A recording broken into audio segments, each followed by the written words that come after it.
Hey guys, Jeff here with Passive Income Unlocked. So it's been a few months since the last update on this case study site.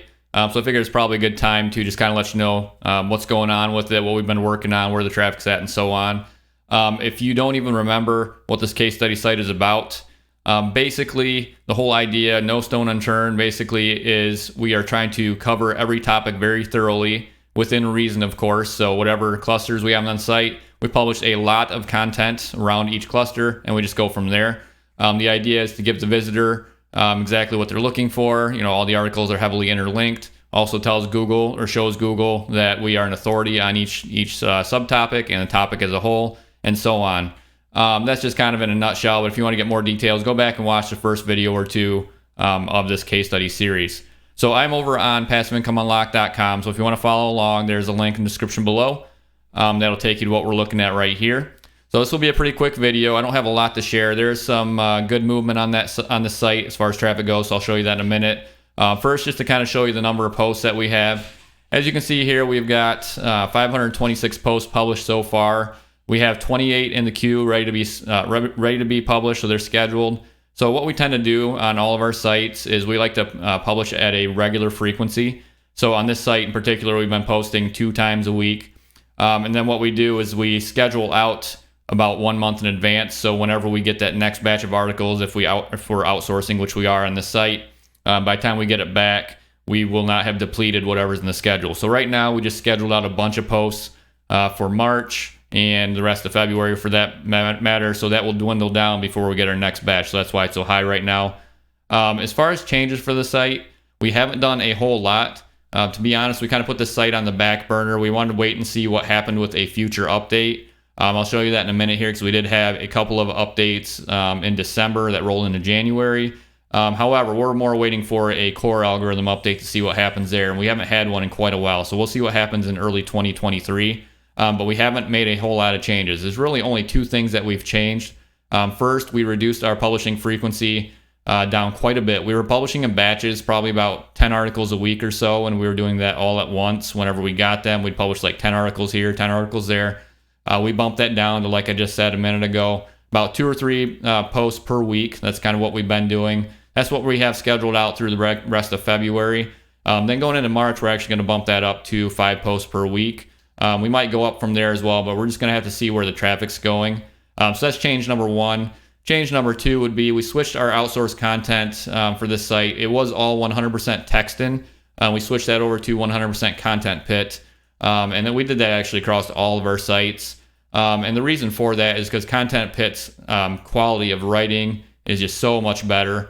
We almost never get a bad article from Content Pit. Texting's always so-so. However, with this case study site, because of the way we're doing it, we're really providing subtopics for most of the articles and everything, we were okay with giving that content to Textin, because basically we were handing it to them and saying fill in the blanks. The content itself, the writing itself was decent, but it was definitely not great. Now that we switched to Content Pit, it is much, much better. However, that has nothing to do with the traffic that I'm going to show you in a minute, because those posts have just started getting published. I don't even remember when we made the switch, so I don't even know if any of those posts have been published yet. But either way, that has nothing to do with the traffic swing that I'll show you in a second. If you do want to check out Content Pit, I do have a discount code, which is PIU10. There's a link over on the article as well. So traffic, which is probably what you guys want to see. I'm going to show you 2 screenshots here just on the screen as I'm scrolling through the article here. First one is from Search Console. So as you can see, we were hit back at mid-August, mid-late August, whatever, and we lost like half of our traffic right there. And we've kind of been going flatlining from there over to here. So this is Christmas right here. So that's what that big drop is. And as you can see right around here, this is January 6th, and that's when our traffic jumped up quite a bit. So it's definitely not back to where it was, but obviously this is some sort of recovery. So that's definitely good to see. And again, it happened right on January 6th. I've heard other people say the same thing, that they had traffic swing in one way or the other on January 6th.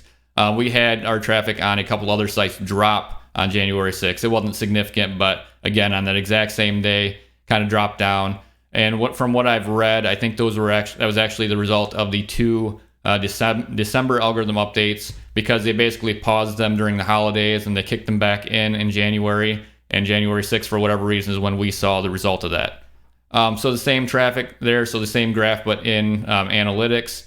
as you can see, we were up to about 20,000 page views per month in August, and then we dropped down all the way to 11,000 in December, then up to about 15,000 in January. So pretty big jump from December to January, and that's where we're at right now. And again, that was a result of this little increase right here that you can see on January 6th, and that has continued into February. It is not really trending upward like we saw here, or like we saw here. It seems like it's kind of flatlining, but it's at a higher point. So again, we're gonna have to wait and see what happens with a future update. We're definitely feeling better about this site. The reason that we haven't made any changes really up to this point is, one, sometimes you can just not change anything. You'll bounce back with an algorithm update, and that's assuming that the site was built the right way. And that's kind of how we felt with this site. The content wasn't great, so the writing itself was somewhat bland for sure. If you go and read those articles, it's not the best writing, but it's not bad either. I think it's good enough to where it shouldn't have a problem ranking. And the approach that we're taking, we still think it's a valid approach. It's a good approach for building a site. So that's why we decided we're not going to make any changes. We're just going to push forward, but just kind of trickle articles out instead of publishing at a higher frequency. So that's what we've been doing. We're still waiting for that next core algorithm update to hit to see if that has a bigger impact. But either way, at least we're now trending in the right direction. I do expect that this site will jump up again at some point in the future. And if it does, we'll probably put more effort into it. But for now, we're just going to kind of leave it alone and see what happens. So guys, thanks for watching. That's it for this one. Look for another update in probably about another 3 months unless something else happens.